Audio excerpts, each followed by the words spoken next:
Buenas noches, amigo televidente, gracias por estar con nosotros. A continuación, 60 minutos con la información más completa de la jornada. Tenemos cobertura en todo el país gracias a la señal de 13 Visión y llegamos también a los Estados Unidos gracias al canal 429 de DirecTV.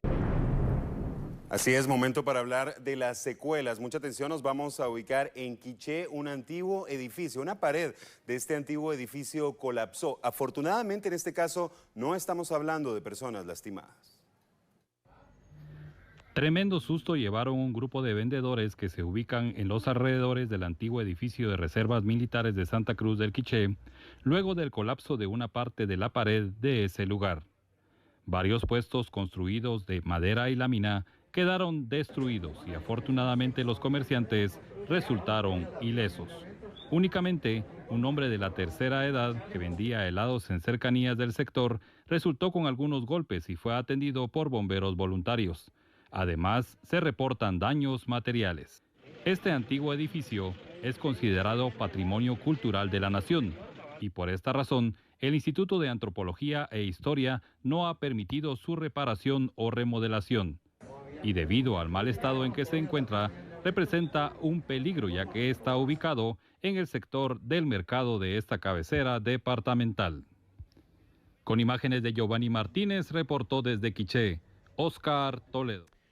Seguimos hablando del tema y seguimos en el occidente de nuestro país para presentarle imágenes impresionantes que fueron captadas esta misma tarde y que muestran el azote natural del que somos víctimas los guatemaltecos. Específicamente hablamos de la caída de granizo que ha azotado varias casas y cultivos, específicamente en municipios de San Pedro, Zacatepeques, Río Blanco y San Lorenzo. Esto es en el departamento de San Marcos. Cayó una cantidad increíble de lluvia y de granizo, todo de hecho se pintó de blanco y la población se resguardó en sus viviendas mientras pasaba la tormenta. Algunos dijeron que este tipo de fenómenos es relativamente normal en esa región durante la época de invierno, pero lamentaron que sea una de las causas por las que se pierden cada año sus cultivos. El pronóstico señala que existen muchas probabilidades de que continúe la caída de granizo en esa región de Guatemala, así que por favor siempre muy atentos a la información oficial y por supuesto con mucha precaución. Y ante las fuertes lluvias que se han registrado en territorio nacional, la CONRED mantiene monitoreos constantes, sobre todo en los ríos de nuestro país. Las lluvias propias de la época incrementan principalmente en horas de la tarde, entre ello también el monitoreo por parte de autoridades de CONRED en cuanto a la crecida de ríos, principalmente en algunas regiones del país. Ante esto, para evitar en este caso el colapso de los mismos y que ponga en riesgo a familias que viven a cercanías de estos lugares. David, en cuanto al monitoreo, el equipo con el que ustedes cuentan y la frecuencia con que lo hacen para estar pendientes que no salgan de su cauce los ríos.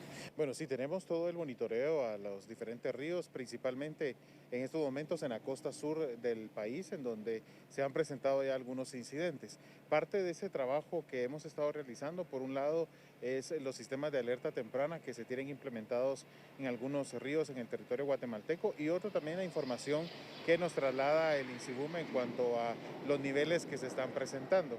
¿Recomendaciones en este caso a quienes viven por estas áreas de ríos? Claro, es importante hacer un llamado a la población que habita en áreas cercanas a los ríos. En primer lugar, estar atentos al nivel y a lo que las autoridades, los líderes comunitarios estén indicando. Luego también considerar realizar evacuaciones preventivas, salir a los puntos de seguridad que ya se han establecido y es importante también seguir las indicaciones que las autoridades puedan estar en su momento. En efecto, monitoreos constantes entonces por parte de autoridades de CONRED en este caso para estar prevenidos ante cualquier crecida de ríos que pueda reportarse a nivel república, como se indica la costa sur la más vulnerable en este caso. Ante ello, importante también evacuar a la hora de cualquier emergencia que pueda ocurrir para evitar tragedias que puedan afectar a familias guatemaltecas en esta área del país. Las lluvias van a persistir en los próximos días, hay que tener mucha precaución. Vamos justamente con el pronóstico de acuerdo a lo que han indicado los expertos en el tema. Según expertos del INSIBUME, el fenómeno tropical que se formó en el Pacífico no afectará el país. Este se desplaza hacia las costas mexicanas, donde se fortalecerá. Sin embargo, las lluvias típicas del invierno prevalecerán durante toda la semana. El ingreso de una onda del este provocará que los últimos días de junio sean lluviosos. El mayor acumulado de lluvia en las últimas 24 horas se reportó en Huehuetenango, Chiquimula, Zacapa y el sur del país. Para el viernes se espera ambiente cálido y soleado, ingreso de humedad del Mar Caribe y del Océano Pacífico, nublados con lluvias dispersas acompañadas de actividad eléctrica por la tarde y noche.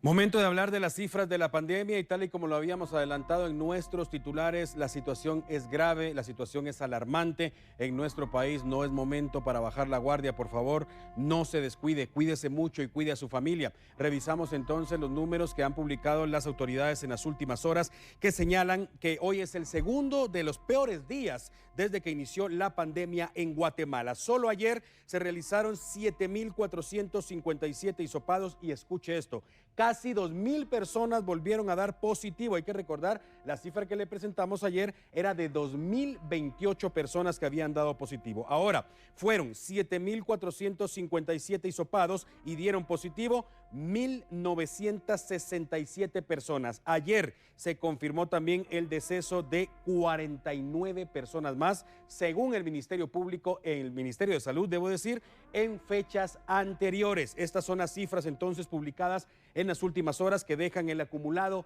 de la siguiente manera. Ya se lo presentamos también en la pantalla.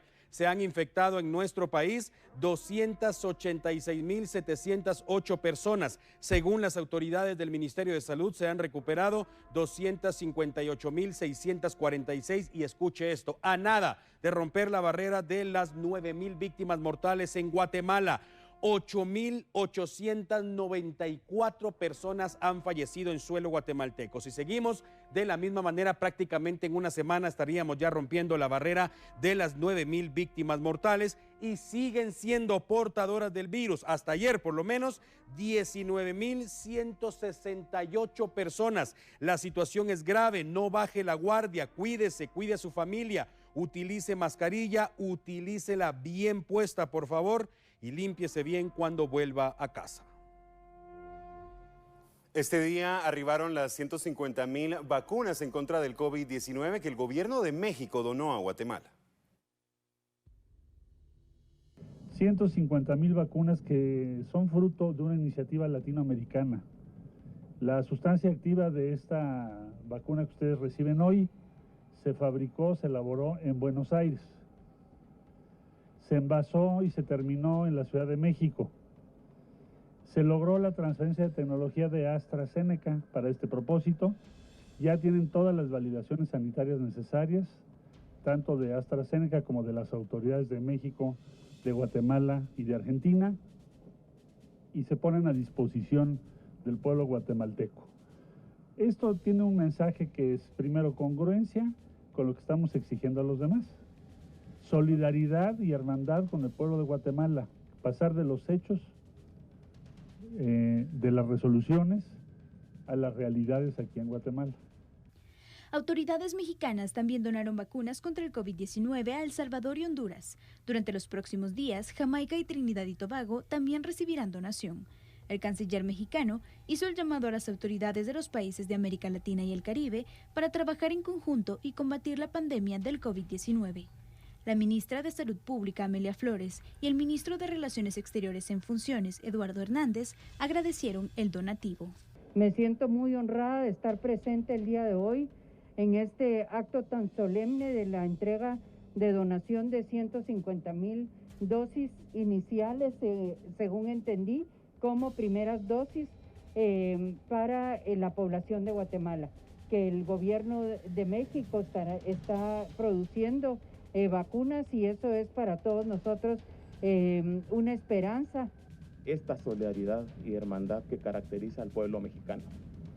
Con acciones como esta, en tiempos de suma necesidad, nos tienden nuevamente su mano amiga para combatir un flagelo común, lo cual viene a complementar los esfuerzos que el gobierno de Guatemala está realizando para enfrentar esta pandemia. El secretario de Relaciones Exteriores de México, Marcelo Ebrard, informó que la vacuna Patria está ingresando a segunda fase de estudio. Cuando avance a una tercera etapa, trabajará con autoridades guatemaltecas para coordinar una entrega de dosis.